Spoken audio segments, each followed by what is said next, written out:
कहते हैं कि अगर जानकारी आपके पास पूरी हो तो उस चीज़ पे एक्शन लेना, उस पर काम करना आसान हो जाता है और आपके गोल तक पहुंचने में मदद करता है सभी ज्ञान चैनल। तो हेलो दोस्तों, आप सभी का स्वागत है एक बार फिर से हमारे चैनल पर।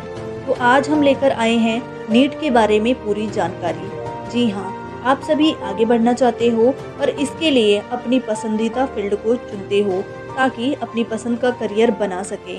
इसके लिए हमें जमकर पढ़ाई भी करनी होती है ताकि अच्छी परफॉर्मेंस से हमारी अचीवमेंट भी हाई हो सके। तो इस पूरे प्रोसेस में कोई डॉक्टर बनना चाहता है, तो कोई इंजीनियर, तो कोई राइटर बनना चाहता है, तो कोई डिज़ाइनर। इस तरह से हर फील्ड के लिए अलग अलग टर्म एंड कंडीशन लागू होते हैं, जिन्हें पूरे करने के बाद ही हमें हमारे मनपसंद करियर ऑप्शन मिल पाता है। तो आप में से बहुत से लोग डॉक्टर बनना चाहते होंगे और उसके लिए कौन सा प्रोसेस फॉलो किया जाता है ये जानना चाहते होंगे। इसीलिए आज आपकी हेल्प करने के लिए सभी ज्ञान चैनल ये वीडियो लेकर आया है, जिसमें आपको डॉक्टर बनने के लिए कंपलसरी टेस्ट के बारे में पूरी जानकारी दी जाएगी। यानी इस वीडियो में आज आप जानेंगे कि नीट का एग्ज़ाम कैसे आपको डॉक्टर बना सकता है। चलिए शुरू करते हैं। सबसे पहले हम जानते हैं कि नीट क्या है। तो दोस्तों, नीट का फुल फॉर्म होता है national eligibility cum entrance test और ये भारत में मेडिकल एजुकेशन से जुड़े कोर्स एमबीबीएस और बीडीएस में एडमिशन लेने के लिए एक क्वालिफाइंग एंट्रेंस एग्ज़ाम है। इस एग्ज़ाम को क्लियर करने वाले स्टूडेंट को इन कोर्स में एडमिशन मिल जाता है। नेशनल टेस्ट एजेंसी यानी कि एनटीए नीट एग्ज़ाम को कंडक्ट करती है और नीट एग्ज़ाम 2 लेवल पे होते हैं, यूजी लेवल और PG level. NEET UG level पर एमबीबीएस और बीडीएस जैसे मेडिकल कोर्स के लिए एंट्रेंस टेस्ट होता है, जबकि नीट पीजी लेवल में एमएस और एमडी जैसे मेडिकल कोर्स में एडमिशन लेने के लिए एंट्रेंस टेस्ट होता है। ये एग्ज़ाम हर साल देश के लगभग 479 मेडिकल कॉलेज में एडमिशन के लिए आयोजित किया जाता है। अब ये जानना जरूरी है कि नीट की ज़रूरत क्यों पड़ी, जबकि इससे पहले भी मेडिकल कोर्स में एडमिशन लेने के लिए एंट्रेंस टेस्ट हुआ करते थे। तो इसका जवाब ये है कि नीट से पहले भारत में मेडिकल कोर्स में एडमिशन लेने के लिए अलग अलग 90 एग्ज़ाम हुआ करते थे। इनमें से AIPMT CBSE यानी कि central board of secondary education द्वारा कराया जाता था और हर स्टेट भी अलग अलग मेडिकल एंट्रेंस टेस्ट करवाता था।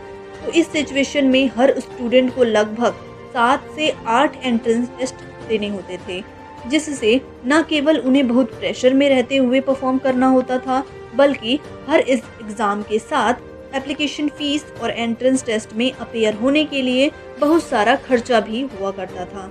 तो इस फाइनेंशियल बर्डन को हटाने के लिए और टाइम और एफर्ट को वेस्ट होने से रोकने के लिए नीट एग्ज़ाम लाया गया। तो इस तरीके से नीट ने AIPMT और स्टेट लेवल CET और Delhi PMT, MHCET, RPMT, WBJEE, EAMCET को रिप्लेस कर दिया और ये काफ़ी अच्छी बात है। आगे नीट से जुड़ी कुछ इम्पोर्टेंट बात करते हैं। तो ये एक सिंगल स्टेज एग्ज़ाम है और ये ऑफलाइन होता है। आने वाले सालों में ये ऑफलाइन होगा या ऑनलाइन अभी तक डिसाइड नहीं हुआ है। वैसे ये भी पॉजिटिविटी है कि आगे आने वाले साल में एक बार होगा एग्ज़ाम या फिर 2 बार। इस एग्ज़ाम की ड्यूरेशन 3 आवर होती है। इसमें ऑब्जेक्टिव टाइप क्वेश्चन होते हैं और नेगेटिव मार्किंग भी होती है। इस एग्ज़ाम में बैठने के लिए 12th में फिजिक्स, केमिस्ट्री और बायोलॉजी सब्जेक्ट होना चाहिए और इस एग्ज़ाम में फिजिक्स, केमिस्ट्री और बायोलॉजी यानी कि बॉटनी, जूलॉजी सब्जेक्ट के क्वेश्चन शामिल होते हैं। नीट में अपेयर होने के लिए मैथ्स होना जरूरी नहीं होता है। इस एग्ज़ाम को देने के लिए कैंडिडेट की उम्र कम से कम 17 साल होनी चाहिए। इस एग्ज़ाम के लिए कोई अपर एज लिमिट नहीं है।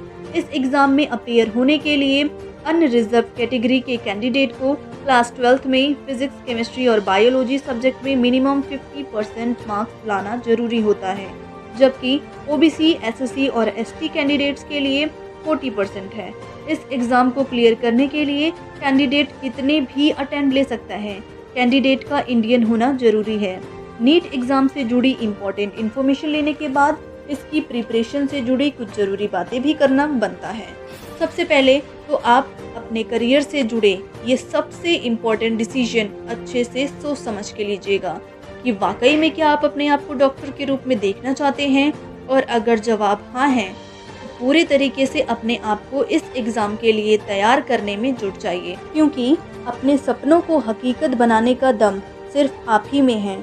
इसीलिए अपना पूरा फोकस इस एग्ज़ाम को क्रैक करने पर लगाइए। इसलिए 12th स्टैंडर्ड का एग्ज़ाम भी आपको अच्छे से क्लियर करना चाहिए, और गौर कीजिएगा कि आपकी स्कूल एजुकेशन पर जितनी पकड़ होगी उतना ही आसान आपके लिए इस एग्ज़ाम को क्रैक करना होगा। इसलिए फिज़िक्स, केमिस्ट्री और बायोलॉजी के बेसिक को क्लियर करते हुए ही आपको आगे बढ़ना होगा। टाइम मैनेज करना सीखिए, ताकि इस एग्ज़ाम को क्रैक करने और अपने सपनों को रियल करने के प्रोसेस में आपको टाइम की कमी ना महसूस हो। नीट क्लियर करने के लिए अपने विज़न को क्लियर रखें, ऑथेंटिक बुक की हेल्प लीजिए, प्रैक्टिस करते रहिए और अपने हेल्थ का भी ख्याल रखें। सही गाइडेंस के साथ सही डायरेक्शन में चलते हुए इस एग्ज़ाम को क्रैक करिए। All the best. और दोस्तों, सभी ज्ञान चैनल को उम्मीद है कि नीट से जुड़ी ये जानकारी आपको ज़रूर पसंद आई होगी और आपको काफ़ी सारा बेनिफिट देने वाली है। होप कि आपका सिलेक्शन ज़रूर हो। इसी के साथ ये वीडियो को अपने दोस्तों के साथ ज़रूर शेयर कीजिएगा और चैनल को ज़रूर सब्सक्राइब कीजिएगा। धन्यवाद।